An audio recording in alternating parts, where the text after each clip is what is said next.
नमस्कार, मैं हूं आपके साथ मयंक। आज 23 तारीख है और सुबह सुबह सारी ताजा खबरों के साथ मैं न्यूज रूम में मौजूद हूं। देखिए, तेहरान से लेकर वॉशिंगटन तक और तेल अवीव से लेकर न्यूयॉर्क तक, चाहे यूरोप हो, सिर्फ एक नाम है, ईरान, ईरान और ईरान। पिछले 24 घंटे में जो कई डेवलपमेंट्स ऐसे हुए हैं, चाहे हॉर्मूज का मुद्दा हो, चाहे यूरेनियम का मुद्दा हो, चाहे जंग के हालात हो, वो इस ओर इशारा कर रहे हैं कि अली खामनेई साहब का ईरान अब वो सुपर पावर की पोजीशन में पहुंचता जा रहा है जिसने दुनिया की तमाम ताकतों को घुटने पर ला दिया है। आप जानते हैं हकीकत क्या है? देखिए, अमेरिका जो है वो ईरान के साथ डील करने के लिए बेचैन है और अरब के 5 देश, इजिप्ट, तुर्की, कतर, सऊदी और पाक भी किसी तरह से जो है वो ईरान को मनाने में जुटा हुआ है। देखिए, जो खबरें हैं, डेवलपमेंट है, बड़े इंटरेस्टिंग है। मैं शुरू करता हूं सबसे पहले मुस्तफा खामेनी के साथ, ईरान के सुप्रीम लीडर के साथ। देखिए, एक प्रस्ताव, ये 24 घंटे पहले की बात है, एक प्रस्ताव अमेरिका की तरफ से भेजा गया ईरान, यूरेनियम को लेकर, हॉर्मूज को लेकर। इस प्रस्ताव को पढ़ने के बाद ईरान के सुप्रीम लीडर मुस्तफा खामेनेई ने अमेरिका के मुंह पर मना कर दिया और साफ कह दिया कि हम अपना यूरेनियम नहीं देंगे। किसी हालत में यूरेनियम ईरान के बाहर नहीं जाएगा। ये खबर आपने सुनी होगी, मैंने भी कल वीडियो बनाया था। अब जब ये जैसी ऐलान हुआ ईरान का, उसके बाद बड़े इंटरेस्टिंग डेवलपमेंट हुए। अब्राहम लिंकन जो एयरक्राफ्ट कैरियर खड़ा हुआ है ओमान की खाड़ी के पास, अमेरिका का, उसमें से अचानक से कुछ F-35 फाइटर जेट्स ने टेक ऑफ किया। शायद दबाव बनाने की कोशिश थी। अमेरिका को भी ये बात समझ आ गई थी कि ईरान जो है वो यूरेनियम के लिए कतई तैयार नहीं होगा, तो अमेरिका ने अपना वही दबाव बनाने का खेल शुरू किया और अब्राहम लिंकन एयरक्राफ्ट कैरियर से कुछ F-35 जेट्स ने टेक ऑफ किया और वो ईरान की तरफ बढ़ने लगे। इसी बीच अचानक खबर आई कि ईरान ने अपने मिसाइल्स को लॉन्च पैड पर एक्टिव मोड में ले आए हैं और निशाने पर है इजराइल, और अगले चंद मिनटों के अंदर इजराइल पर भयंकर मिसाइल अटैक हो सकता है। जैसी ये खबरें बाहर आई, उसके बाद पूरे इजराइल में पैनिक का माहौल था। इजराइल की सेना में घबराहट थी। इजराइल के जितने डिफेंस सिस्टम थे वो दौड़ भाग के एक्टिव किए गए और ये हालत थी 2 घंटा इजराइल में। ऐसा पैनिक था कि मानो ऐसी दहशत ईरान के मिसाइल्स की, ऐसी दहशत खुर्रम शहर की, फतह की और सेजिल की, कि ऐसा लग रहा था इजराइल को कि भाई इस बार इधर से हमला नहीं होगा, इस बार जो है ईरान प्रीएम्प्टिव स्ट्राइक करने वाला है और जबरदस्त ठोकने वाला है इजराइल को। इस तरह की खबरें थी और आप यकीन मानिए वो हालात थे 2 घंटा इजराइल में कि आपाधापी मची हुई थी। जितनी सुरक्षा एजेंसियां हैं, इमरजेंसी सिस्टम्स हैं, डिफेंस सिस्टम्स हैं, सब एक्टिव किए गए और सब ये मान के चल रहे थे कि अब ईरान ने हमला किया, तब हमला किया। भयंकर पैनिक था। इसीलिए कहा जा रहा है, खौफ जो है महसूस कीजिए ईरान का और ईरान की मिसाइलों का। तो देखिए, ये एक पूरा चैप्टर था कल रात का जो बड़ा इंटेंस रहा। जो ये हवाई जहाज टेक ऑफ किए, उसके बाद फिर वो जहाज वापस आ गए, वो कुछ एंटर नहीं कर पाए, वो वापस ही आ गए। 2 घंटे तक ये कहानी चली। इसके अलावा देखिए, आप जो बड़ी खबर आ रही है, तुलसी गबार्ड ने इस्तीफा दे दिया है, इंटेलिजेंस चीफ अमेरिका की। यानी आप सोचिए अमेरिका में हालात कैसे हो गए। 2 दिन पहले खबरें थी कि तुलसी गबार्ड जो है डायरेक्टर ऑफ इंटेलिजेंस, इनके 2 बड़े करीबी और बड़े अधिकारियों ने इस्तीफा दिया। उसके बाद अल्टीमेटली जो है तुलसी गबार्ड ने भी इस्तीफा दे दिया। उन्होंने अपने कुछ व्यक्तिगत कारण बताए, लेकिन हकीकत यह है कि एक के बाद एक डोनाल्ड ट्रंप के एडमिनिस्ट्रेशन के अधिकारी उनका साथ छोड़ते जा रहे हैं और एलिगेशन ये लग रहे हैं कि वो ईरान को लेकर उन बातों को मानने को तैयार नहीं है जो डोनाल्ड ट्रंप उनसे कहलवाना चाहते। हकीकत बस इतनी है, इसके अलावा और कुछ नहीं। अपनी सुविधा के मुताबिक ट्रंप एडमिनिस्ट्रेशन जो बयान दिलवाना चाहते हैं या ट्रंप की जो कोशिशें हैं उसके लिए राजी नहीं थे। कई अधिकारी एक के बाद एक वो इस्तीफा दे रहे हैं और उसी में लिस्ट में अब अगला नाम तुलसी गबार्ड का भी शामिल हो चुका है। और भले उन्होंने अपना व्यक्तिगत कारण बताया हो, लेकिन आप सोचिए ईरान के बीच में, जंग के हालात में, जंग के बीच में तुलसी गबार्ड का इस्तीफा देना, यह बताता है कि ईरान ने पूरे वर्ल्ड ऑर्डर को अब रीसेट मोड में डाल दिया है। रीसेट मोड होता है ना कि जो सुपर पावर पहले अमेरिका कहलाता था, अब उसको रीसेट कर दिया गया है और वो अब सुपर पावर की परिभाषा ही बदल गई। आज आप देखिए मिडिल ईस्ट में सिर्फ ईरान ईरान हो रहा है, इजराइल में सिर्फ ईरान ईरान ईरान हो रहा है, अमेरिका में ईरान ईरान हो रहा है, यूरोप में ईरान ईरान हो रहा है। कुछ तो वजह होगी उसकी। इसके अलावा देखिए अब जो खबर आई जिस तरह से कि मुस्तफा खामेनी ने अपना यूरेनियम देने से मना कर दिया, उसके बाद ये हुआ कि अब मामला जंग की तरफ बढ़ चुका है। किसी सूरत में जो है वो जंग नहीं टलेगी, बस यही आखिरी रास्ता है। लेकिन अब उसमें भी परेशानी है कि अगर अमेरिका की तरफ से हमला होता है, इजराइल की तरफ से हमला होता है, तो पलटवार भी बहुत जबरदस्त होगा। और शायद ऐसा पलटवार होगा कि पिछली बार से ज्यादा, पिछली बार तो 15-16 बेस जले थे, इस बार पता चला कि वो रेंज जो है 7-8 हजार किलोमीटर वाली रेंज में सब कुछ तबाह हो जाए। इसकी बड़ी पॉसिबिलिटी है। इस पर मैं अलग से एक वीडियो कर दूंगा आपके लिए। अब देखिए खबर ये थी कि मुस्तफा खामेनी साहब ने मना कर दिया कि हम अपना यूरेनियम नहीं देंगे, बाहर नहीं जाएगा। उसके बाद मनाने की कोशिश शुरू हुई किसी तरह से कि भाई एक बार और कोशिश करके देखिए कि किसी तरह से बातचीत आगे बढ़े, और 5 देश इसमें शामिल हैं।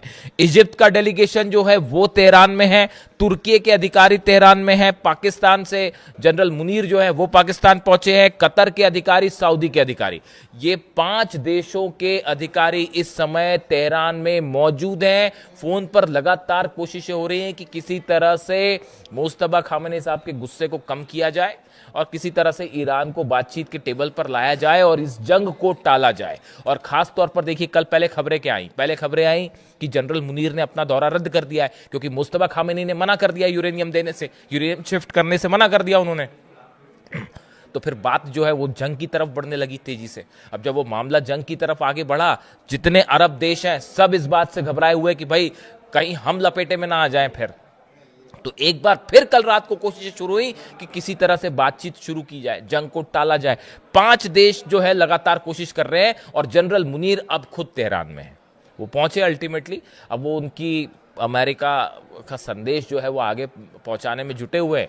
हॉर्मूज को लेकर डेडलॉक है और दूसरा जो है वो यूरेनियम को लेकर। ये साफ कर दिया है ईरान ने कि चाहे जो हो जाए, यूरेनियम ईरान की प्रेस्टीज है, ईरान का सम्मान है, उससे किसी तरह का समझौता नहीं होगा।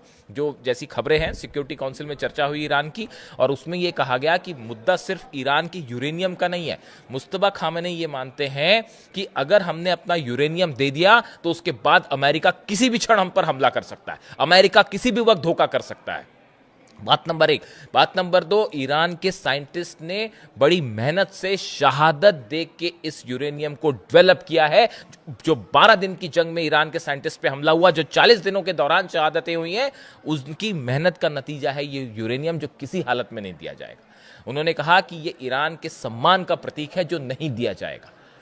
तो अब वो यूरेनियम जो है वो सिर्फ ईरान का एक न्यूक्लियर मटेरियल नहीं है, वो ईरान की प्रेस्टीज से जुड़ा हुआ मुद्दा बन गया और उसको सौंपने से इसीलिए मना कर दिया गया। अब हॉर्मूज पे और न्यूक्लियर प्रोग्राम पर मुनीर जाके वहां क्या बात करेंगे, ये 5 देश क्या समझाएंगे, बड़ा ही मुश्किल है मामला आगे बढ़ना। इसके अलावा अभी जो स्थिति है उसमें देखिए करीब 1500 जहाज हॉर्मूज में फंसे हुए हैं जो निकल रहे थे। कुछ अब वो भी मुश्किल हालात में है क्योंकि हॉर्मूज में ईरान ने अपनी पकड़ बेहद मजबूत कर दी है। और पहले तो कुछ एरिया था हॉर्मूज का जो कंट्रोल कर रहा था, अब वो इधर यूएई से लेके उधर ओमान तक जो है वो ईरान ने अपनी नेवी उतार रखी है। और अमेरिका की नेवी ने इस बात को स्वीकार कर दिया है कि हम यहां से निकलने वाले जहाजों को सुरक्षा नहीं दे सकते। ये बात भी उन्होंने जो है सेंटकॉम ने दबे छुपे शब्दों में उस बात को स्वीकार कर लिया है। अब देखिए इसी बीच जो है एक बहुत बड़ा डेवलपमेंट है, बेहद अहम डेवलपमेंट। रूस पर एक हमला हुआ है लुहांस्क में। लुहांस्क में एक स्टूडेंट डॉर्मेटरी थी, एक ऐसी बिल्डिंग थी जिसमें काफ़ी सारे स्टूडेंट मौजूद थे, छात्र मौजूद थे।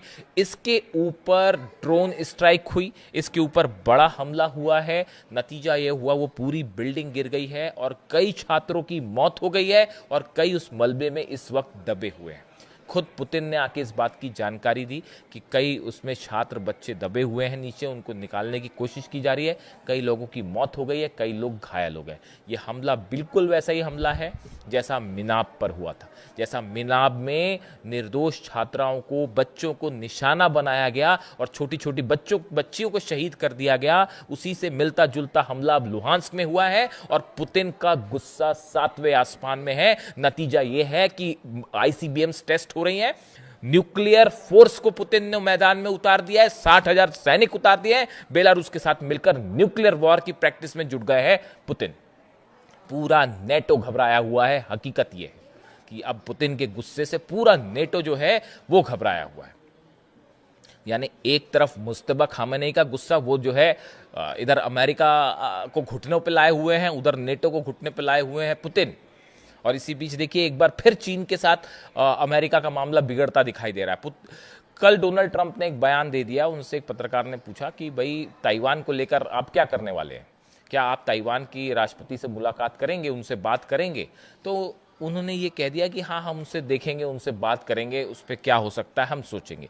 ये बात चीन को बेहद नागवार गुजरी है। और चीन देखिए, चीन और अमेरिका के जहाँ तक संबंधों का सवाल है, दोनों में कोई ट्रस्ट है ही नहीं।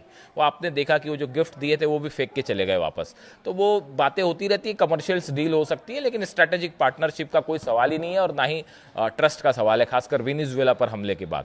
तो ऐसी स्थिति में अब मामला ये है कि एक बार फिर कोशिशें हो रही हैं कि किसी तरह से ईरान को मनाया जाए। और ये जो जंग सामने दिख रही है, और वो भी हज के बीच में, इस दौरान जो है अगर किसी तरह के हमले होते हैं तो बड़ा पैनिक होगा। सऊदी अरब ने तो अपनी फोर्सेस भी उतार दी हैं।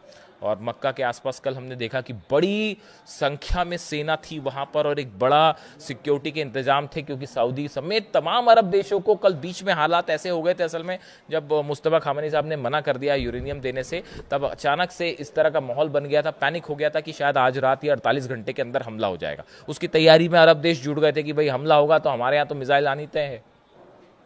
बिना वहां से अरब देशों से फाइटर जेट टेक ऑफ किए तो अमेरिका लड़ ही नहीं पाएगा। तो ऐसे हालात में वहां पे बड़ा पैनिक का माहौल था। और उस बीच फिर जो है ये एपिसोड हो गया कि इजराइल पर हमला होने वाला है और ईरान इस बार गजब हमला करेगा। जबरदस्त पैनिक का माहौल था। इसीलिए मैं कह रहा हूं कि जो है तेहरान से लेकर वॉशिंगटन तक सिर्फ ईरान ही ईरान है। अब जनरल मुनीर तेहरान में क्या बात करते हैं, बातचीत वाली बात, हालांकि मेरी तो स्पष्ट राय है किसी तरह की ना कोई डील हो सकती, ना कोई बातचीत हो सकती, कहीं कोई संभावना नहीं है। या तो अमेरिका हार मान के वापस निकले, नेतन्याहू हार मान के वापस हो जाए, या फिर जंग करें और जंग करने की हिम्मत दिखाएं और ईरान का करारा पलटवार देखने को तैयार रहें। बस यही है, इसके अलावा कुछ नहीं। जो अपडेट होगा आप तक पहुंचाऊंगा। Thank you so much.